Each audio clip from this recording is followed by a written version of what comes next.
ये 30 के 30 कराए हैं। एक ये भी मिल जाएगा जो मैंने क्लास नोट्स अभी दिया है, और इसके अलावा जो है बाकी विद सॉल्यूशन मिल जाएगा, ताकि जो क्वेश्चंस मैंने छोड़ दिए हैं आप लोग वो करो। अब कुछ बातें मैं आपको बताने वाला हूँ आपके मेंस से संबंधित, कि आपको मेंस से संबंधित करना क्या चाहिए।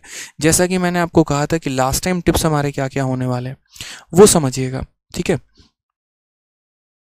ठीक है, तो आप यहाँ करेंगे सर लास्ट टाइम हो गया टिप्स के बारे में, कि लास्ट टाइम टिप्स क्या हो गया। सबसे पहला यहाँ पर मेरे भाई, ठीक है, YouTube जो है वो बंद कर देना, ठीक है। YouTube के नोटिफिकेशन तो सीधा मेरे भाई बंद मारना। किसने क्या कहा, किसके बारे में क्या कहा, ठीक है, किसकी लुगाई किसके साथ भागी, किसका किसके साथ रिश्ता हो गया, सब खत्म, ठीक है।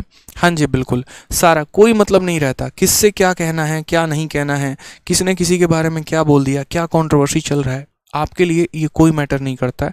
आपका पेपर है।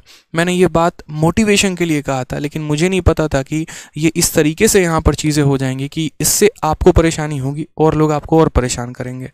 मेरे से पहले कईयों ने कई सारी बातें कही थी, कोई ने आईपैड कहा था, किसी ने लाखों रुपए कहे थे, उस बात पर तो इतना बवाल मचा नहीं। हाँ, हमने शायद थोड़ा कुछ ज़्यादा ही बोल दिया, ठीक है। किसी ने 1-2 कहा तो हमने सीधा 30 कह दिया, बस इसी बात पर जो है इतना ज़्यादा हो गया इशू, क्योंकि जब तक 1-2 था तो कोई इशू नहीं था, हमारे कहने पर ज़्यादा इशू हो गए। चलिए कोई बात नहीं, तो इसका आपको कोई मतलब नहीं बनता है, आपको इससे कोई ध्यान नहीं रखना है, ठीक है, कोई मतलब आपको नहीं रखना है।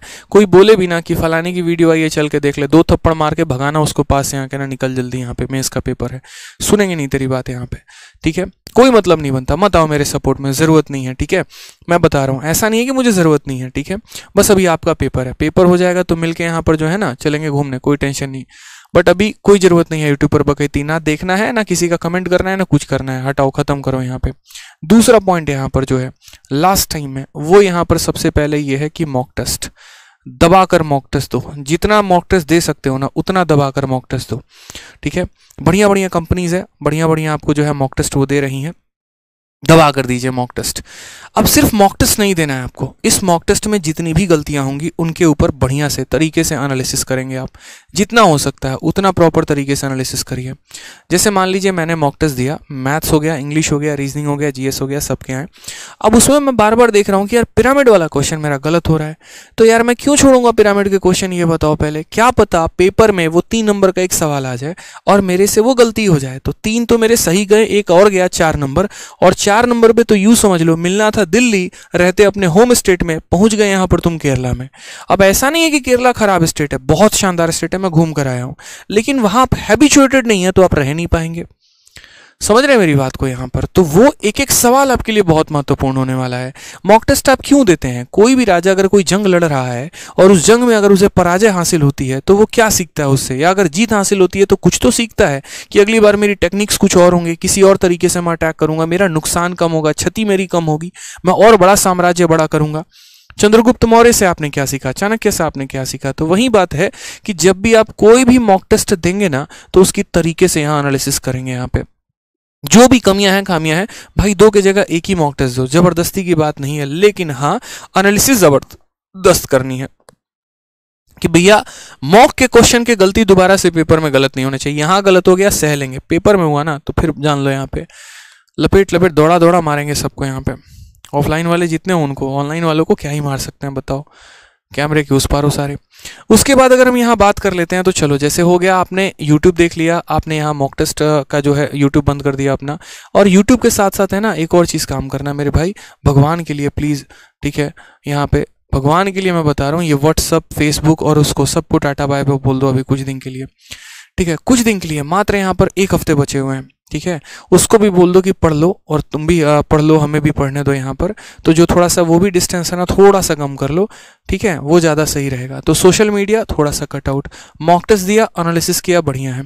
नेक्स्ट पॉइंट यहाँ पर रिवीजन। अब यहाँ जैसे अपने दिन को 2 सेगमेंट में बांटो, और दिन को 2 सेगमेंट में कैसे बांटना है, जैसे मानो 9 घंटे पढ़ते हो, 9 घंटे में आप निकाल दो 2 घंटे टाइपिंग के लिए, 1 घंटे कंप्यूटर के लिए, 3 घंटे हो गए, 6 घंटे बचे। 6 घंटे में एक 3 घंटे का मॉक टेस्ट प्लस एनालिसिस रख लो, और 3 घंटे में अपना पूरा का पूरा रिवीजन रख लो। इस 3 घंटे के रिवीजन में सारे के सारे सब्जेक्ट जो जो आपने पढ़े हैं, जिसके आपने जिस भी टीचर टीचर से पढ़ा है, जो भी आपने नोट्स बनाए हैं उन सिर्फ नोट्स को रिवाइज करना है। यकीन मानिए क्वेश्चन आपके नोट्स से ही आने वाला है, चाहे जहाँ से भी आपने पढ़ा हो, फर्क नहीं पड़ता, वहीं से आएगा। बस अगर आपको अपनी चीज़ों पर पकड़ नहीं रही और याद नहीं रही ना, तो बहुत बड़ा ब्लंडर हो जाने वाला है पेपर में। तो अपने यहाँ पर जो है बढ़िया तरीके से रिविजन करना है सभी चीज़ों को, नोट्स को, एक एक चीज़ को यहाँ पे। और जो लास्ट पॉइंट है वो यहाँ पर एक ही चीज़ बोलूँगा मेरे भाई, डोंट पैनिक। ये ठीक है, इतना ही बोलूँगा मैं यहाँ पर, डोंट पैनिक।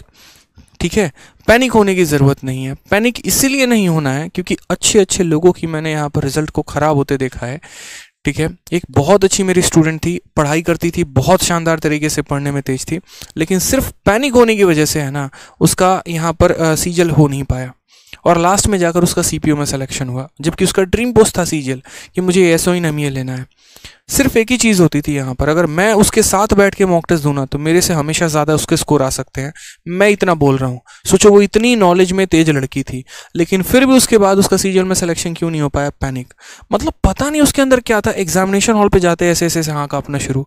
ठीक है, मैंने सिचुएशंस देखे हैं बच्चों के अंदर, यहाँ पर कंप्यूटर देख के नर्वस हो जाना, यहाँ पर बच्चों का माहौल देख के नर्वस हो जाना।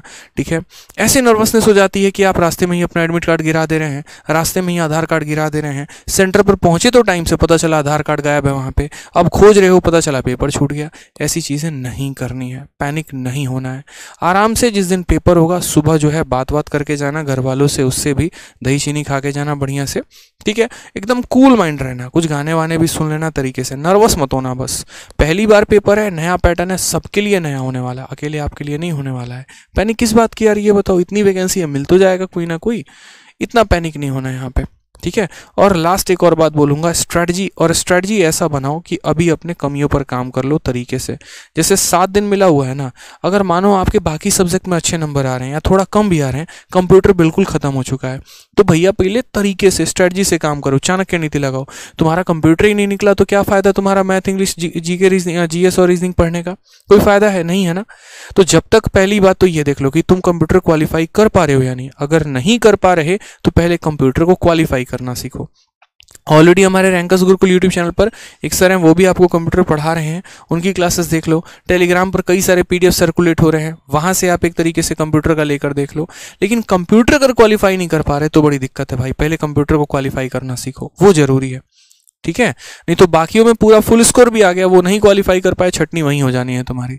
इसीलिए तो कंप्यूटर को पहले जो है तरीके से यहाँ पर बनाओ कि हाँ मेरे को किसी भी हाल में कंप्यूटर क्वालिफाई करना है, मेरा टाइपिंग क्वालिफाई होना चाहिए। ये दोनों पहले फिक्स कर लो, इन 2 स्तंभों को गाड़ लो, उसके बाद तो ये बाकी चीज़ें तो चलती ही रहेंगी। क्योंकि बहुत सारे लोग इसमें छटने वाले हैं, अच्छे स्कोर होने के बावजूद भी वो टाइपिंग में छटेंगे, अच्छे स्कोर होने के बावजूद भी वो कंप्यूटर में छटेंगे। क्यों? क्योंकि शुरू से उन्होंने उन पर काम नहीं किया है।